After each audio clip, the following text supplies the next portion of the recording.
everybody. Welcome and thank you for joining us for this live AMA for Microsoft Defender for Cloud. Today, we are excited to be focusing on our live AMA on Defender for Cloud's expansion to AWS RDS. Last week, we announced general availability for Defender for Cloud for open source relational databases on AWS RDS. This highlights Microsoft's existing protection for open source relational databases in Azure, and it extends the same database-focused security insights, signals, risk context, and investigation capabilities to AWS RDS. Our ultimate goal is to help organizations strengthen the database security the way modern applications are deployed. In this session, you'll hear more about Defender for Cloud's protection for AWS RDS. We have a presentation, a demo, and we'll close with a live Ask Microsoft Anything where you can ask your questions and have them answered live. My name is Yura Lee. I am a Customer Experience Engineering Product Manager on the Defender for Cloud team. Alongside me is my teammate, Catalin. Hi, Catalin. Hey, Yura. Thank you for the intro. Great to be here. I'm Catalin. I'm Product Manager in Defender for Cloud, working on database protection. And I'm super excited to share the latest updates and show you how we protect more than Azure for your database crown jewels. Thank you. All right, everybody. We're really looking forward to getting started. If you're watching live and have any questions, please go to the link showing below to ask us your question on the Microsoft Tech Community page.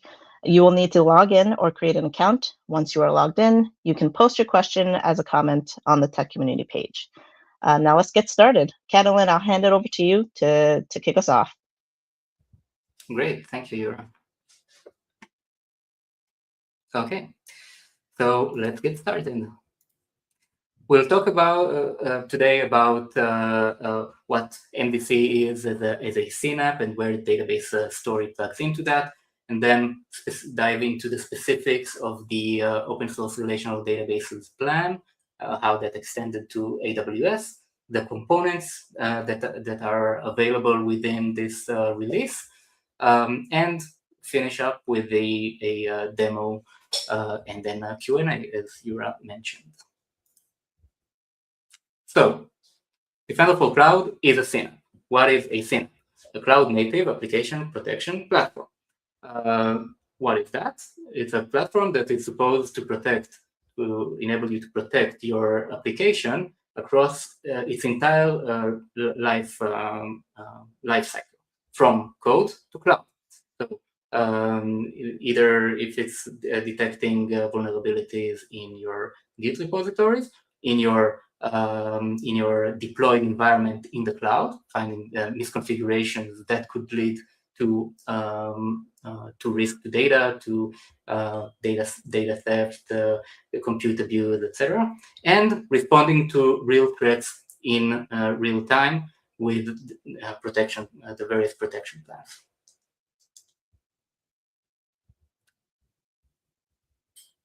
So our database security strategy plugs into the CNAP platform, and it has two parts.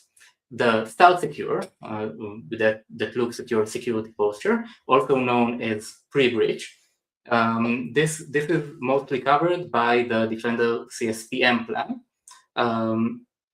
And by turning that on, we will map your entire data, not only data, your entire cloud estate, including your data assets, detect possible misconfigurations to those resources, generate connections between them, and based on all of this context, allow you to better prioritize the recommendations and issues you have to fix first in order to prevent any risk to your data and environment.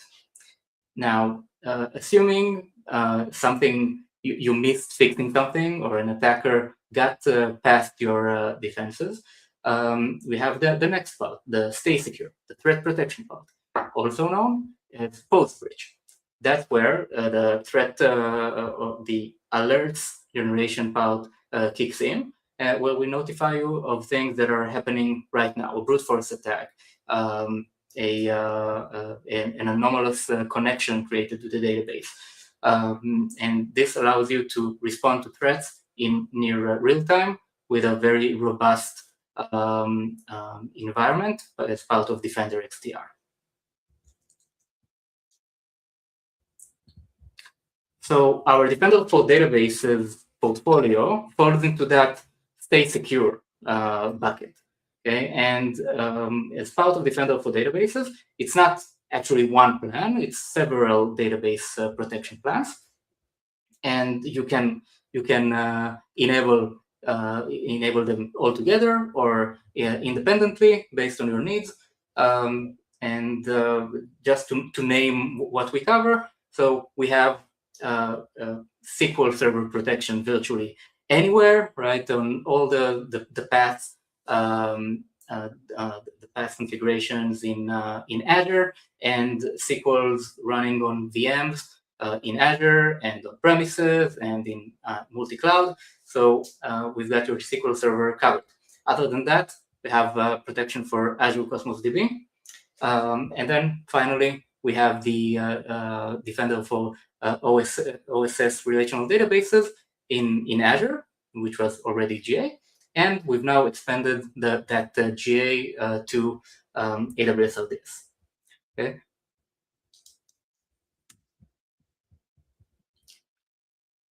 So what's included in this latest release for AWS RDS? So in addition to the protection we provided on the Azure side that covers today Postgres and MySQL flexible servers, we've added we've made the protection generally available for what we have in AWS, and that's covering all the open source databases that run on RDS. So that includes Amazon Aurora with Postgres and MySQL, and the classic configurations for RDS with Postgres, MySQL, and MariaDB. When turning on the plan, what you will get bundled in it is the threat protection part, right? Alerts that then are sent or flow into Defender XDR, where they appear with all the other alerts generated from Defender products, and then are correlated together into a cohesive attack story, and in which you can investigate and respond to with high confidence. In order to improve that experience, we also added the value of detecting sensitive data in your RDS instances. So you can also use that to investigate and prioritize which alerts to act upon first. All of that doesn't mean much if you're not really protected. So we also added a recommendation that provides you visibility on your actual coverage and allows you to understand which instances are not really protected at the moment. And the next one talks about the billing. So just in case you want to ask, we've graduated from public preview to GA to general availability June 1st, and that's when we started billing. The billing model is virtually identical to how it is in Azure. So it's per instance and per hour billing. And this is the same for all the different open source databases that we have in RDS. We'll talk later about Defender CSPM. There is a different license, not included in this plan. And an important note here is that in AWS, for example, in Aurora, that is a cluster. You can have a cluster with one or more instances, and we will protect each instance independently. So billing is done per instance and not per cluster. That's because you can set up different networking settings per instance, and an attacker can connect to different instances and do different operations. So we want you to get the clearest signal possible.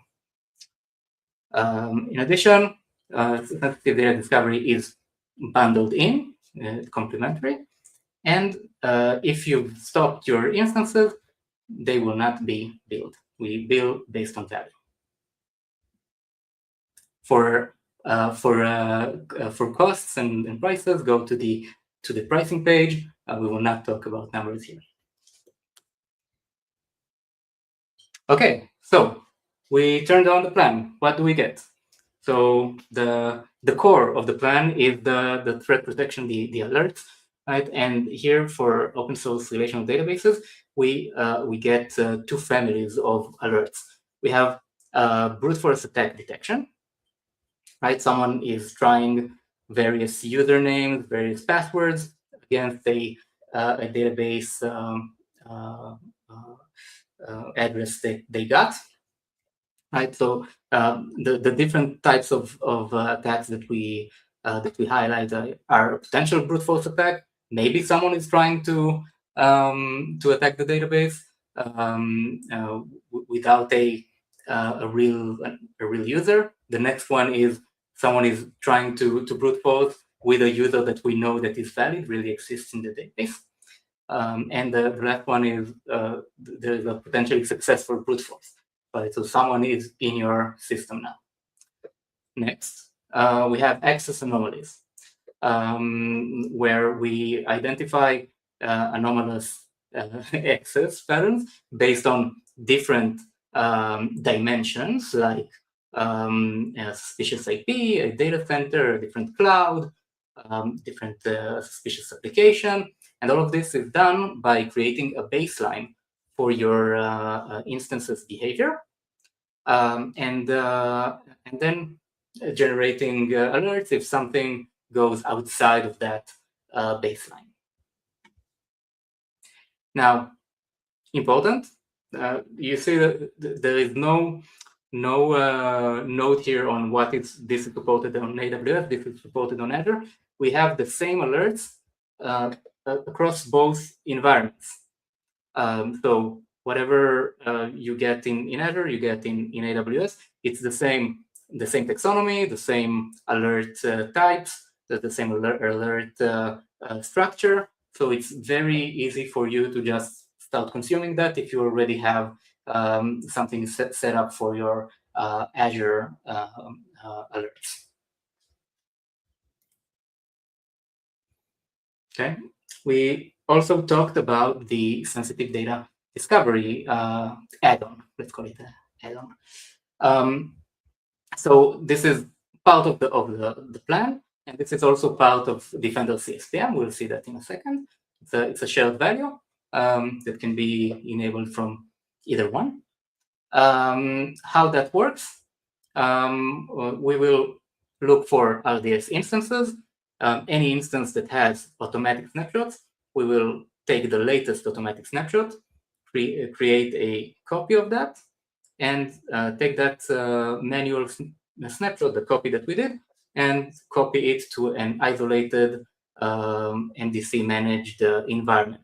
In AWS, in the same region, no data leaves that region.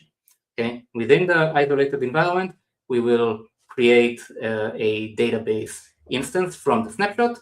We will run the scan on it and send the findings only to Defender for Cloud and destroy everything that all the database instance, the snapshots, and everything we copied over.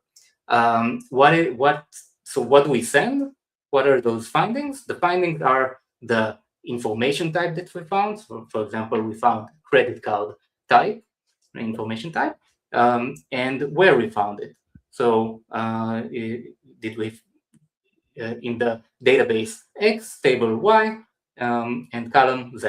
This is what we provide. The data itself does not leave the scanning environment.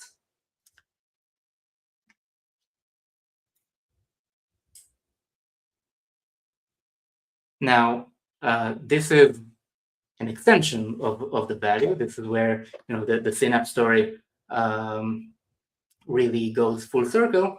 If you also turn on Defender CSPM, then you get everything that we talked about until now, but also what I started mentioning before, right? So you turn on Defender CSPM, and you turn it on your account or your subscription, depends on which environment, right? And we will map and inventory all your assets and start to identify possible misconfigurations, various insights we have on the different assets, create connections between them, like this server contains this database, this VM contains a secret that points to that database, and many, many more.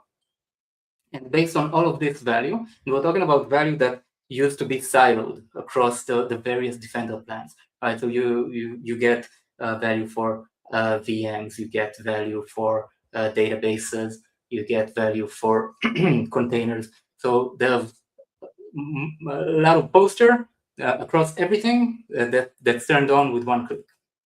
Okay, and with all of this, the main thing that we're trying to do is surface the things that you must do first in order to stay as secure as possible, in order to reduce risk to your data.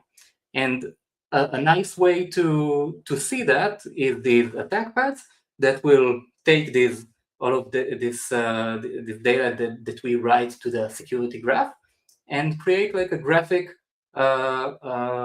description of misconfigurations an attacker could take advantage of in order to reach your data or abuse your compute, etc.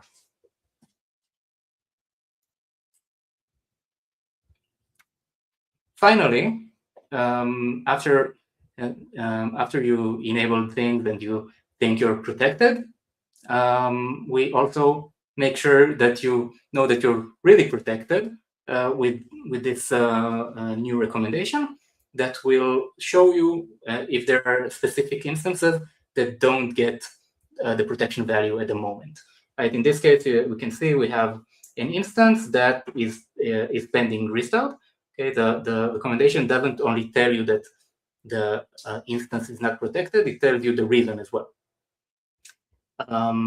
Now, if you go and turn this on today, you may not see the recommendation immediately. It's being rolled out in the next couple of weeks, and it will be available soon. But this will give you that visibility, so you can close the loop on that.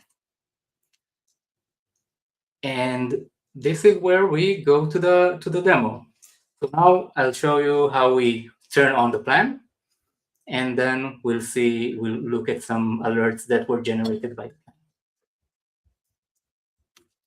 For enablement, I'll show these screenshots just because I had to clean some of the details. So we'll take it step by step. Okay. So in my Azure account, my Azure subscription, going to Defender for Cloud, and within the Defender for Cloud page, let's go to environment settings.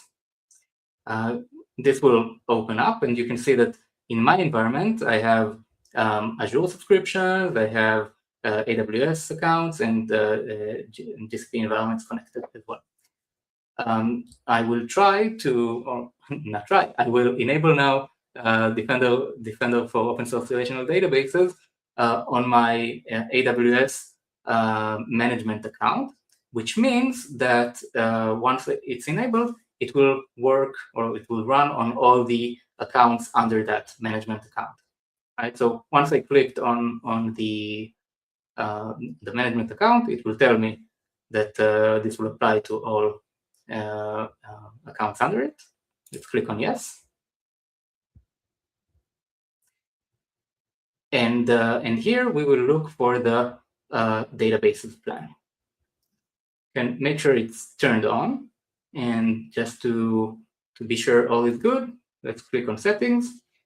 We can identify open source relational databases here. It's on. You can also expand this, and you will see the sensitive data discovery toggle. If you want, you can opt out of this, right? So if you click on it, it will tell you that this is shared with Defender CSPM. Okay, so if you turn it off here, it will be turned off in Defender CSPM as well, and the other way around. Okay, it can be only, it's like a singleton configuration. So we'll not turn it off. We'll save. And then all the configurations we made here, once we click on configure access below, will then be translated into a CloudFormation template that I need to download, and then go through the instructions here that we should connect to our AWS environment and update the stack. We just take the CloudFormation that we downloaded and then go to there and upload it, saying to update an existing stack. Okay. After we did that, we'll scroll down, and we have this checkbox here. We need to check it off in order to continue, right? Technically, you can check it off immediately and go to the next page, but then things will fail. So this is kind of a fail-safe to make sure that you did everything that you had to do here. So after we checked it off, we'll go to review and generate. We'll get the full action plan, and then we'll click on update, and we should have this set up, right? Great.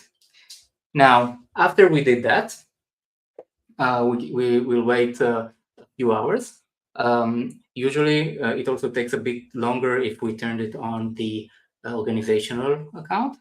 But after we did discovery on all the assets, the recommendation will start populating, and you can look at the recommendation and see if there are any issues with any of the instances.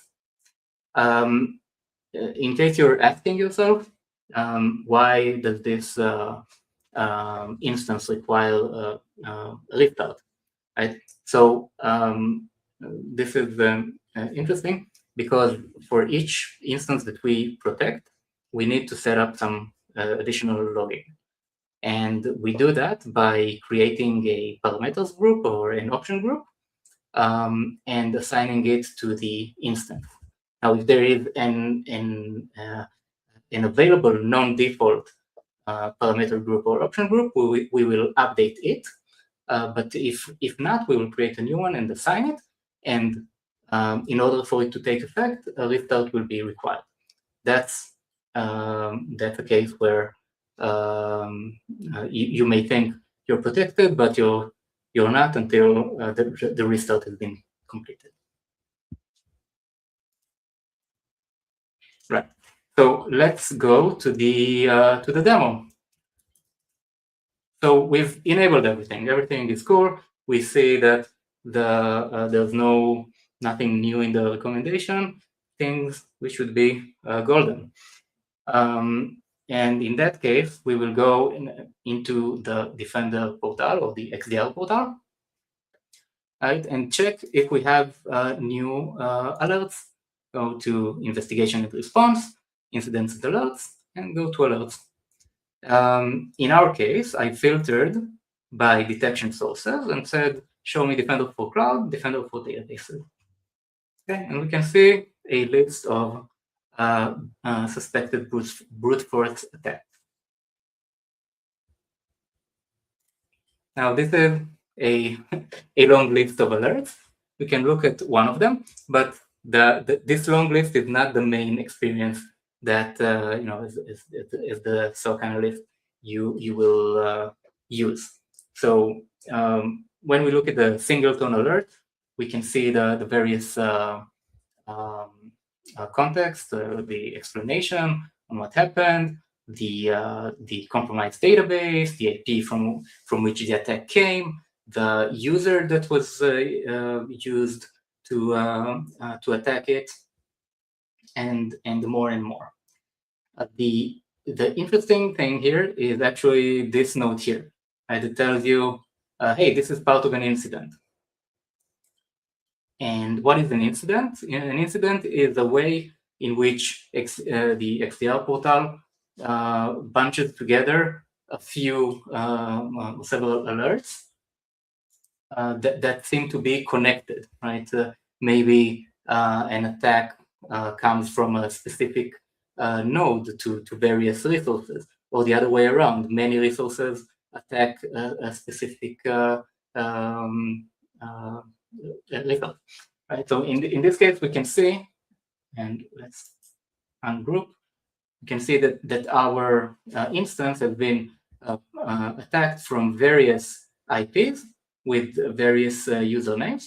We can also run the attack story across all the alerts in a chronologic time, right? And we can see what was added and when.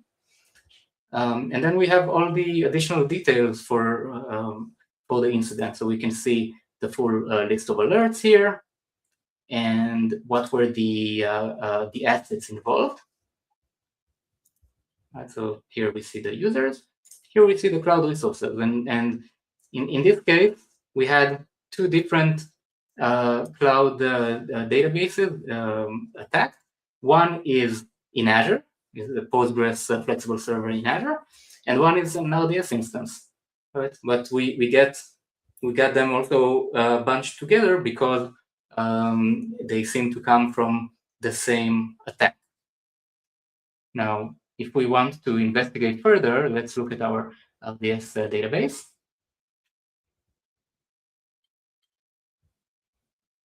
And we get the asset details.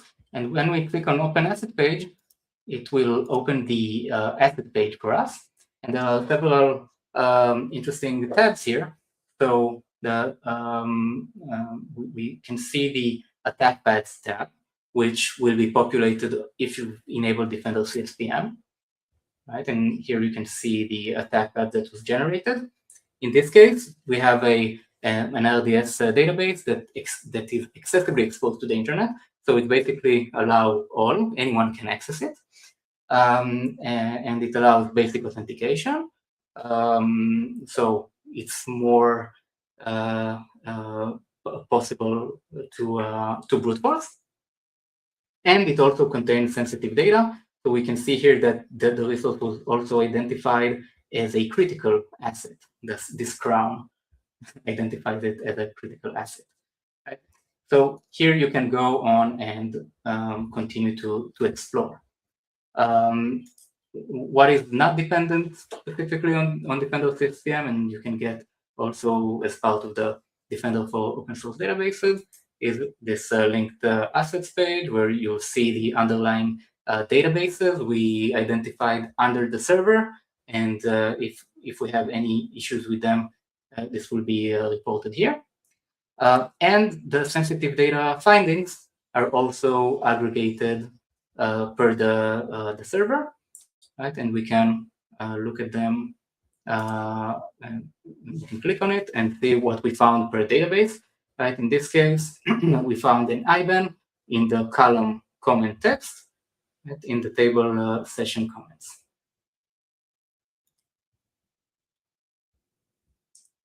And that is it for the demo. We saw how the new Defender for open source relational databases on AWS RDS is part of the overall MDC Synapse story. We saw how to enable this, what's included in the plan, how it works, and how to consume the alerts that the plan generates, and to explore a bit sensitive data findings. I'd love to hear your questions now.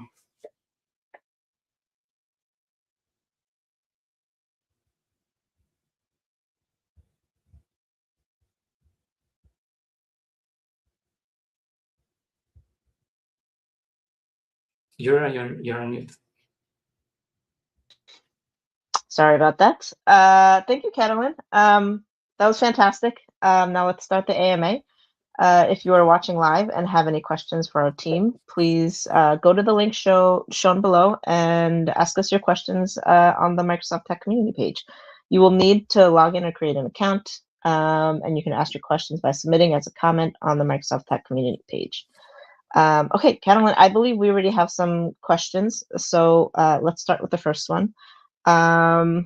We've got a comment that said, this is a really interesting expansion of Microsoft Defender, especially extending protection into AWS RDS environments. Many organizations today run multi-cloud setups, so having consistent database security signals and risk visibility across platforms is extremely valuable.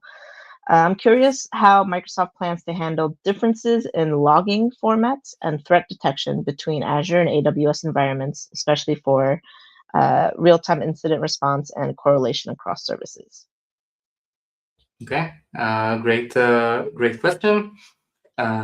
Poor question with a great setup. So we, this expansion is not done like as an afterthought, of course. So what we showed here today, right, is we see the same alerts and the same experience that you get for alerts that come from Azure or AWS, right?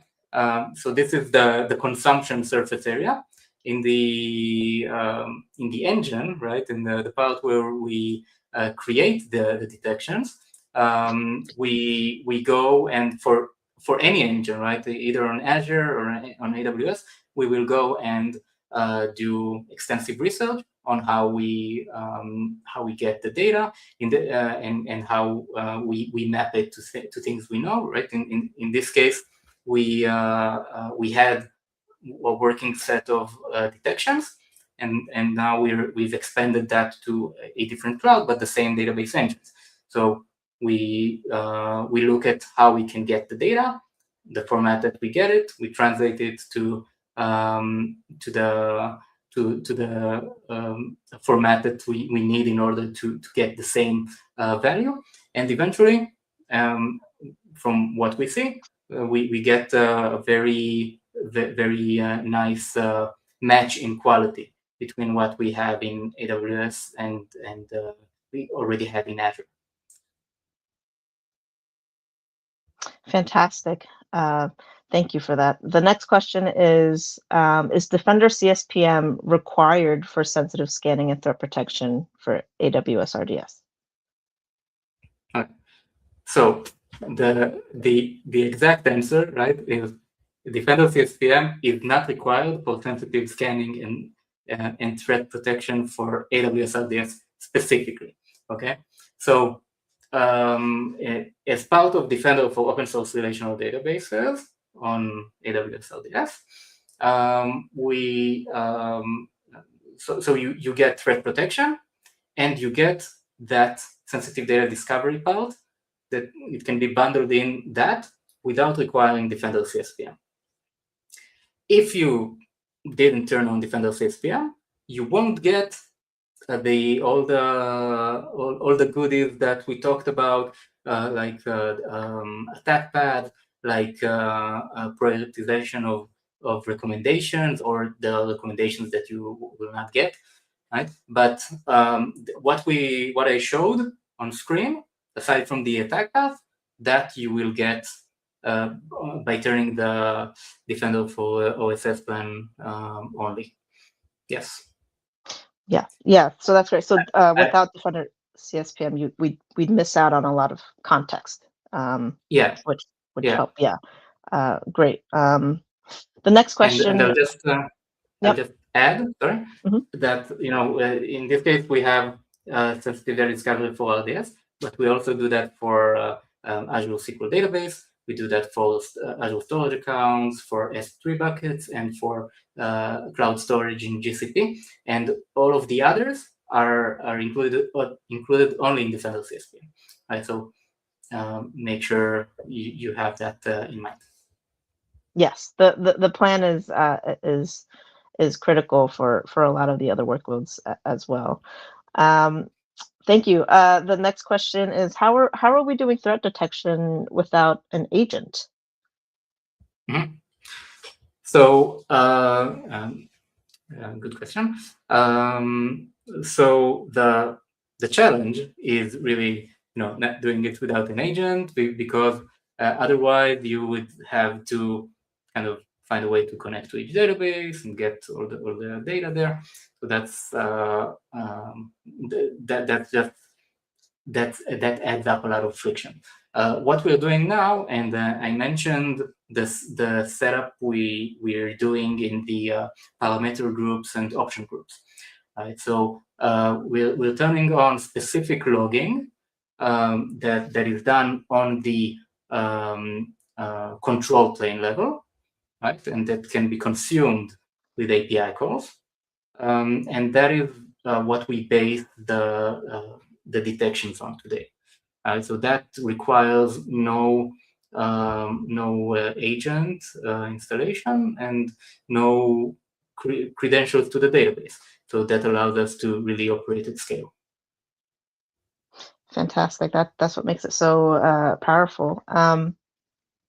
Next question is what permissions are required when enabling AWS RDS protection? Mm-hmm. So for that, we have an extensive guide that we provide in the documentation, and I also put it at the end of the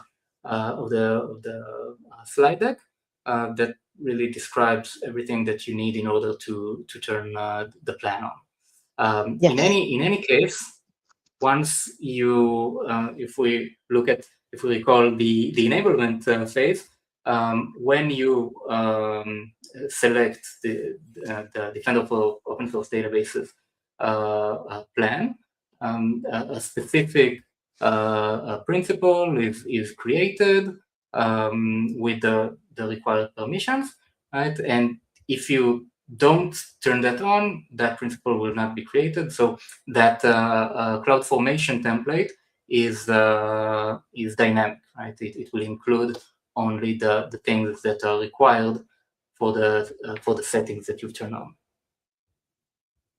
Fantastic. Yes, and a lot of this information is on our documentation as well. Our final question, Catalin, is how often do sensitive info scanning occur for AWS RDS resources? Mm-hmm. So the current interval is 1 week, and we don't do it. We will kind of even out or spread out the scans throughout the environment. So, for example, if you have 10 instances, they will not all be scanned on the same day. We will assign the scan schedule in a random order across the days of the week. But once it's assigned, we will scan around that same time. So if the first scan was Sunday at 3 p.m., that would be around the time that it will be done every week after that. Fantastic. I think that concludes all of our questions today. Thank you all for joining us today for this AMA on Microsoft Defender for Cloud and its expansion of protection to AWS RDS. We hope you've learned a lot here. If you're watching live and would like to rewatch any portion of this AMA, this will be available on demand the moment we end this live stream. You can visit the link below to rewatch. If you're watching this on demand and you have questions but were not able to join the session live, please post it on the Microsoft Tech Community event page. Our team will continue watching the comments and answering questions over the next few days. Thank you all for joining us today and have a great rest of your day. Thank you all.